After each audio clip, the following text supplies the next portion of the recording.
One of the things that I often talk about is carbon intensity, and I watch stuff with Climate Atom and just have a think.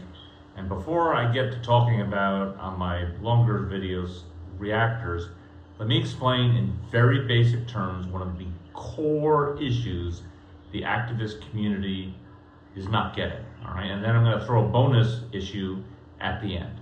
So, real quick, you probably have seen these. All right. These are LED light bulbs.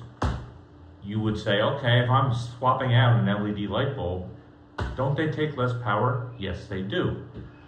The issue is when I make this swap and I put in this 60-watt replacement light bulb, all right, that lasts all this extra long length, what am I replacing, all right?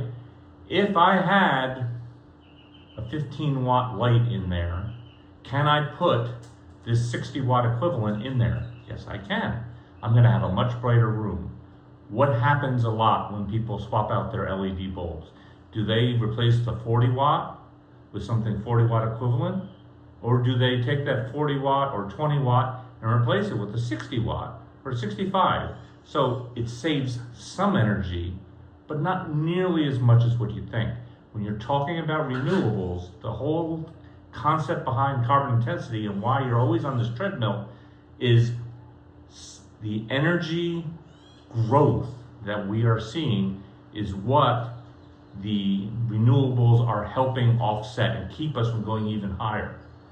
But it's not cutting into the backlog of all the fossil fuel stuff, not nearly fast enough. And that's why when I hear the 2030 date, I roll my eyes, because we're not on that trajectory.